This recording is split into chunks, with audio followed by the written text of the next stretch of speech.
আলামিন নবী মুহাম্মদুর রাসূলুল্লাহ সাল্লাল্লাহু আলাইহি ওয়াসাল্লামকে এমন রহমত স্বরূপ হিসেবে বানাইছেন।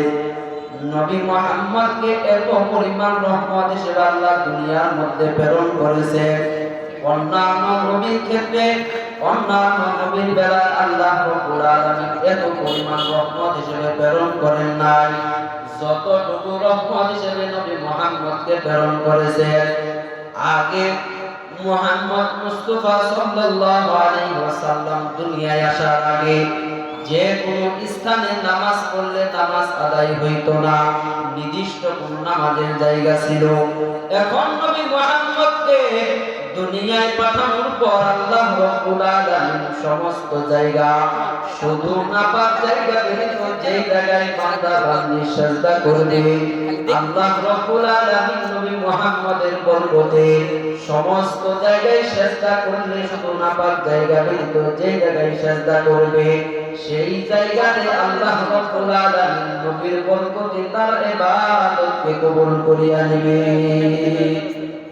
हर के खौफ अक़दर दिल मदाम जन्नतुल मअवा हरूरा मकाम जुज़बा हक़ चिज़ जे मखाज सुजा फजले उआ मुस्तदर जुमला जहां वो गोनो बिन उम्मा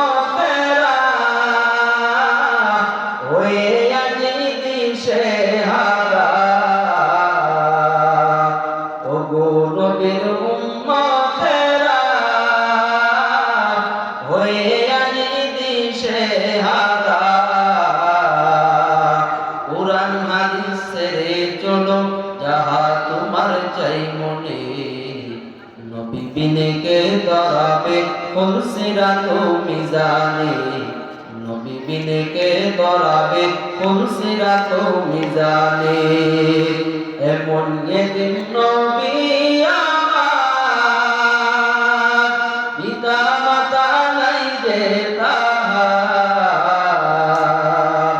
এমন একদিন নবী আমার পিতা মাতা নাই যে তারপরে ও কত মারা মারলো তাকে দুশমনে নবী বিনে কে দাঁড়াবে ফুলসিরাতো মিজানে নবী বিনে কে দাঁড়াবে ফুলসিরাতো মিজানে। ওরে নবীর উম্মতের দল আল্লাহ এই নবীকে কেমন রহমত হিসেবে প্রেরণ করেছেন।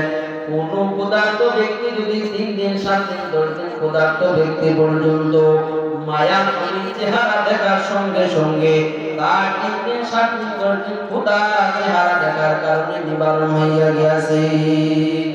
কেমন এই নবীকে আল্লাহ রহমত হিসেবে প্রেরণ করেছে। নদীর জন্য আল্লাহ এই নবীকে রহমত হিসেবে প্রেরণ করেছে। গাছপালার জন্য এই নবীকে রহমত হিসেবে প্রেরণ করেছেন। জীবজন্তুর জন্য আল্লাহ রাব্বুল আলামিন এই নবীকে রহমত হিসেবে প্রেরণ করেছেন। নদীর মধ্যে মাছ, এই মাছকে আল্লাহ এই নবীর বরকতে রহমতের জন্য প্রেরণ করেছেন। গাছপালা পশু পাখি আকাশ দিয়ে পশু পাখি এই পাখির জন্য আল্লাহ নবীকে রহমত হিসেবে প্রেরণ করেছেন। শুধু আকাশ বাতাস পানি এগুলোর জন্য নয়, গর্তের মধ্যে যে পিপীলিকা থাকে এই ছোট পিপীলিকার জন্য আল্লাহ রাব্বুল আলামিন নবী মুহাম্মদুর রাসূলুল্লাহ সাল্লাল্লাহু আলাইহি ওয়াসাল্লামকে রহমত হিসেবে প্রেরণ করেছে। কেমন মায়া নবী রহমত হিসেবে আল্লাহ প্রেরণ করেছে। এই নবী রাস্তা দিয়ে হাঁটিয়া গেলে আল্লাহ রাব্বুল আলামিনের পক্ষ থেকে মেঘমালা পর্যন্ত এই নবীকে ছায়া দিল। কারণ নবীর চেহারার উপর যেন রদ না রাখতে পারে, এটা আর কোনো কিছু বরকত না, এটা একমাত্র বরকত হলো নবী মুহাম্মদুর রাসূলুল্লাহ। নবী যখন রাস্তা দিয়ে হাঁটিয়া গেলেন, রাস্তা দিয়ে হাঁটিয়া যাওয়ার সময় গাছপালা পর্যন্ত নবীকে ছায়া দিত। কারণ নবীর শরীরে যেন নবীর চেহারায় যেন রোদের ছায়া না লাগতে পারে, এই জন্য গাছও ছায়া দিতেন। আকাশের মেঘের খণ্ড নবীকে ছায়া দিতেন যেন রোদ না লাগে। নবী কেমন রহমত নবী যখন রাস্তা দিয়ে হাঁটিয়া যাইতেন, সাহাবায়ে কেরামদেরকে নবী রাস্তা দিয়ে যখন সাথে হাঁটিয়া যাইতেন, হঠাৎ করিয়া জঙ্গল থেকে সালাম আসতেছেন। নবী সালাম শুনিয়া জবাব দিলেন। সাহাবায়ে কেরাম জিজ্ঞাসা করলেন, ইয়া রাসূলুল্লাহ, সামনে তো কোনো মানুষ নাই, তাহলে আপনি কিভাবে সালামের জবাব দিলেন? নবী ডাক দিয়ে বললেন, সাহাবী, তোমরা কি জানো না আমি নবীকে গাছপালার জন্য আল্লাহ রহমত হিসেবে প্রেরণ করেছেন, পশু পাখির জন্য প্রেরণ করেছেন। জঙ্গলের মধ্যে যে সমস্ত পশু আছে সেই সমস্ত পশুর জন্য আমি নবীকে আল্লাহ রহমত হিসেবে প্রেরণ করেছেন। তোমরা দেখতেছো সামনে কোনো মানুষ নাই, কিন্তু ওই জঙ্গলের মধ্যে বাঘ ভাল্লুক পশু পাখির সমস্ত কিছু আমি নবীর আগমন দেখা জঙ্গল থেকে তারা এই রহমাতুল লিল আলামিনকে সওয়াব দিতেছে, রহমাতুল লিল আলামিনকে সালাম দিতেছে। তোমরা হয়তো দেখতেছো না, এই জন্য নবী করিম সাল্লাল্লাহু আলাইহি ওয়াসাল্লামকে আল্লাহ এত পরিমাণ রহমত হিসেবে প্রেরণ করেছেন। দুনিয়ার মধ্যে মায়ার নবী যেমন ছিলেন রহমত, কঠিন কিয়ামতের মায়ার নবীও তেমন থাকবেন রহমত। নবী করিম সাল্লাল্লাহু আলাইহি ওয়াসাল্লাম দুনিয়াতে থাকাকালীন যে কোনো কাজে হাত দিলে আল্লাহ রাব্বুল আলামিন নবীর বরকতের সঙ্গে সঙ্গে সেটা সফল করিয়া দিতেন। কেমন মায়ার নবীকে আল্লাহ রহমত হিসেবে প্রেরণ করেছে। দুনিয়ার মধ্যে মায়ার নবীর সুন্নতকে যারা মহব্বত করবে, মায়ার নবীর সুন্নতকে যারা মহব্বত করবে, ভালোবেসে মেনে চলবে, মায়ার নবীর সুন্নতকে মহব্বত করার কারণে আল্লাহ রাব্বুল আলামিন এই সুন্নতের বরকতে তার জিন্দেগি আরো উজ্জ্বল করিয়া দিবে। নবীকে কেমন রহমত হিসেবে প্রেরণ করিয়াছেন, যেমন মায়ার নবী রহমাতুল লিল আলামিন। ওরে এলাকার মুসলমান, যেমন মায়ার নবী, যেই নবী রহমাতুল লিল আলামিন 63 বছর জিন্দেগিতে কোনো গুনাহ নাই, মিথ্যা নাই, যেই নবীর চেহারা মুবারক দেখলে আল্লাহ রাব্বুল আলামিন বান্দা বান্দির সমস্ত গুনাহ খাতা মাফ করিয়া দেন। ওরে এলাকার মুসলমান, এমন নবী রহমাতুল লিল আলামিন, এটা একজন নবী। ওরে এলাকার আম্মা যান, আপনারা তো নবীদের মা, ওলিদের মা, আলেম ওলামাদের মা, আপনারা অনেক গর্ভবতী মা, আপনার অনেক গর্ব, আপনার পেট থেকে মায়ার নবী বাহির হইয়াছে। আপনার মতো মা গর্ভ থেকে কোরআনে হাফেজ বাহির হয়, আলেম বাহির হয়। ওরে এলাকার আম্মা যান, আপনারা কত সম্মানিত মা, আপনার সন্তান একজন আলেম হয়, একজন হাফেজ হয়। একজন আলেমের চেহারা দেখলো, একজন হক্কানি আলেমের চেহারা দেখলো, মায়ার নবী রহমাতুল লিল আলামিনকে দেখার সমপরিমাণ সমতুল্য হয়ে গেল। মায়ার নবী দুনিয়ার মধ্যে রহমত, কঠিন কিয়ামতের ময়দানেও রহমত। আম্মা জান আয়েশা সিদ্দিকা রাদিয়াল্লাহু তাআলা আনহা ডাক দিয়ে বললেন, মায়ার নবী কঠিন কিয়ামতের ময়দানে অসংখ্য গণিত মানুষ থাকবে, আপনার উম্মতকে কিভাবে চিনবেন, কিভাবে বাছাই করবেন? রহমাতুল লিল আলামিন ডাক দিয়ে বলেন, আয়েশা, অসংখ্য বকরির পালের মধ্যে যদি একটা সাদা বকরি থাকে সেটাকে চেনা কি সম্ভব? আম্মা জান আয়েশা সিদ্দিকা রাদিয়াল্লাহু তাআলা আনহা ডাক দিয়ে বলেন, হ্যাঁ, অবশ্যই চেনা সম্ভব।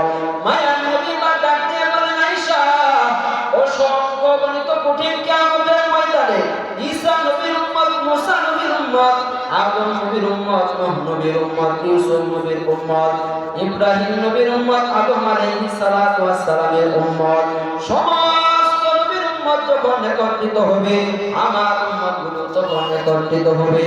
আমার উম্মতকে আমি কিভাবে চিনবো? আয়েশা, তুমি জানতে চেয়েছো। কঠিন কিয়ামতের ময়দানে আমার উম্মতের মধ্যে যারা 5 বেলার নামাজ ওযু সহকারে আদায় করিয়াছে, কঠিন কিয়ামতের ময়দানে আমি রাসূল তাদেরকে ধরিয়া তারা যে 5 ওয়াক্ত নামাজ আদায় করিয়াছে, 5 বেলা ওযু করিয়াছে, তাদের ওযু অঙ্গ প্রত্যঙ্গগুলো নূরের আলোতে চমকাইতে থাকবে। আমি নবী মুহাম্মদ হাত দিয়া ধরিয়া বাছাই করিয়া তাদেরকে জান্নাতে প্রবেশ করাইয়া দিব।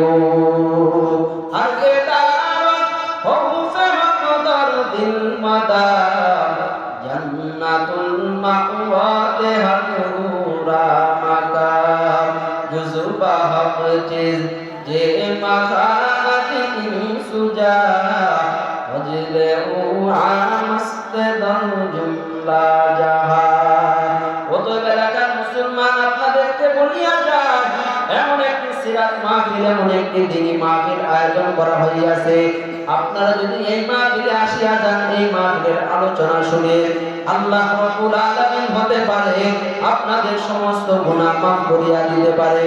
অতএব সময়কে নষ্ট না করিয়া আল্লাহ রাব্বুল আলামিনের হুকুম আদায় করার পর মাহফিলের প্যান্ডেলে আসিয়া আলেম ওলামাদের বয়ান শুনিয়া নিজেকে ধন্য করিয়া, যারা বয়ান করবেন সবাইকে ধন্য করিয়া আল্লাহ রাব্বুল আলামিন আমাদের সবাইকে, এলাকার সমস্ত মানুষকে এই মাহফিলকে উসিলা করিয়া আমাদেরকে যেন আল্লাহ মাফ করিয়া দেন, এবং এই মাহফিলে বয়ান শোনার পর আল্লাহ যেন আমাদের হেদায়েতের রাস্তা করিয়া দেন, এবং আল্লাহ রাব্বুল আলামিন এই মাহফিলকে উসিলা করিয়া সমস্ত এলাকার মানুষকে যেন মাফ করিয়া দেয়, কবরবাসীকে মাফ করিয়া দেয়। যারা জীবিত আছে সামনে থেকে নবীর সুন্নাত 5 ওয়াক্ত নামাজ জামাতের সহিত পড়ার জন্য আল্লাহ রাব্বুল আলামিন আমাদের সবাইকে, আমি নিজে বলনেওয়ালা আপনারা শুননেওয়ালা সবাইকে আমল করার জন্য তৌফিক দান করেন, আমিন। ওয়া আখিরু দাওয়ানা আলহামদুলিল্লাহি রাব্বিল আলামিন। আসসালামু